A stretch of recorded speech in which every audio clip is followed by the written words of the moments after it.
report on COVID and schools. This week, looking at the highest rates of child infection since the pandemic began and the change in the definition of close contacts that comes in from Monday. On this graph, you can see that cases are now rising very fast, are above where they were after the November shutdown, and still rising very fast. Of course, it is different. Many people have been vaccinated.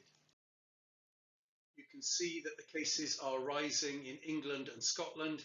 Wales still lower, where vaccination is slightly ahead. Let's hope that's a positive sign.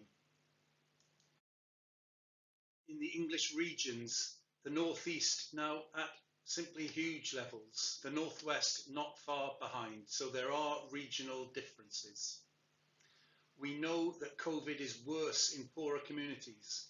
Fewer people can work from home. Housing is denser. The virus spreads faster in those circumstances. And we can see here that school-aged children are at very high levels. These are figures for the 3rd of July. From age 2 to school year 6, 1 in 57 of the children that you are teaching are likely to have the virus. The same rate as at the 20th of October last year on a national average. And in secondary schools from year 7 to year 11, it's 1 in 42 children you're teaching you can expect to have the virus on a national average. It will be higher in some areas and lower in others. That's the same rate as the 12th of December last year. The R rate across the country is above 1 in every region, although this data is based on 3 weeks ago, so there could be a slight difference. Maybe it's got a bit lower. Let's hope it has. We've been reporting low hospitalisation, but you can see on this graph that hospitalisation is starting to pick up. We've put the light blue line on, which shows flu hospitalisation, and that is much lower than COVID hospitalisation, but we can monitor that through the autumn term. Death rates continue to be very low, and that continues to be good news, but death rates are also starting. Now, this chart, the yellow line represents cases, the red line hospitalizations, and the black line deaths. And they are on a log scale. You can see that all of them show that hospitalizations and deaths are rising quite fast, but at much lower levels than cases.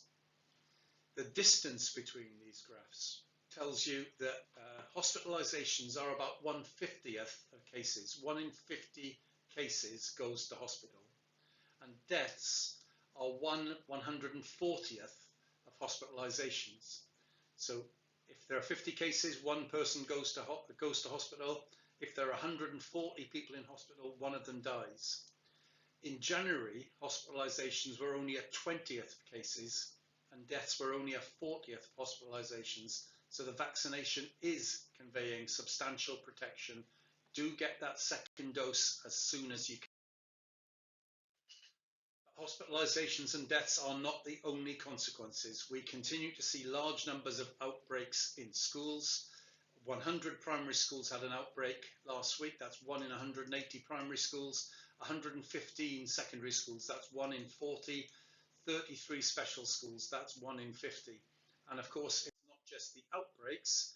They're there because of the number of cases. And this chart, which is of primary school children, shows that the number of primary school children that tested positive in week 27 is the highest that has been recorded during the pandemic. Now, we can't be absolutely certain about last March. There was so little testing at that time, but over the entire rest of the pandemic, these are the highest case rates, not just in primary schools, also in secondary schools. Now, children don't suffer the disease anything like as badly as adults do, but these very high cases will have consequences of infection of other people, etc. And this chart shows you, and there's a worry about long COVID, obviously, as well. And we're really not clear about that. We don't want to exaggerate the level of risk of that, and there are risks of children being at home and isolated. And we think the solution is to have mitigations in place in schools. But this chart shows that this is a chart that shows when somebody has a PCR, then the government, then they're asked where they were before, and you can see being in education is by far the largest of these, because the next one down is lots of other combined events. And the consequence this is having in terms of the number of children isolating is so astonishing. This graph is going up so fast. And we want to ask, where is Gavin Williamson? Is he on holiday? Why hasn't he commented on this huge increase in cases in schools? When he removed the mandate for mask wearing on May the 17th, we disagreed. But then the Delta variant wasn't present. He could be saying the Delta variant means the mandate for mask wearing should be reintroduced. He could be pressing more for mass testing. He's not doing those things. He's just abandoning this term completely. And there's very little focus on other mitigations like ventilation. And so we see these simply enormous numbers of children that are off school because of the coronavirus, and it's going to have an impact on school holidays. There are changes to contact tracing as part of stage 4 from Monday, the 19th of July. So from Monday, the 19th of July, head teachers no longer carry out the test track trace, and the NHS will only track very close contacts of children who are positive. And in some other guidance, they say that the closeness of the contact has to be like a sleepover. So it seems that they won't contact children that were sitting next to a child. That's from Monday. But this weekend, the 17th and 18th of July, when cases are at the highest they've been during the pandemic, head teachers will be expected to do the contact tracing and to use the current definition of close contact, and therefore to contact parents and tell them that their child has been a close contact, and then to pass on the message about isolation. And that will mean for some of those parents that they're going to be told they should isolate their children during the first days of a planned holiday. And really, we think Gavin Williamson has to support heads. Gavin Williamson should be giving the messaging about this. If that's what heads are expected to do, Gavin Williamson should be explaining why they have to do it. Now, where will we be in September? We're expecting cases to be high. We're also expecting vaccination to have spread even further.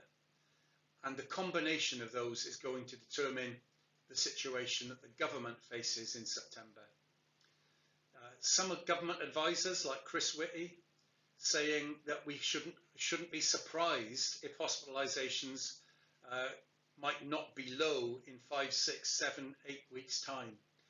And if that's the case, and the government needs to control cases, our question is, where is their plan B for our schools? Where are the mitigations that are to control case numbers in schools? There is still the good news on vaccination, and this chart shows that progress. Now, anyone over 18 can now get vaccinated. If you're over 40 and you have a 12-week delay, you can bring your second vaccination forward to 8 weeks. We urge you to do that.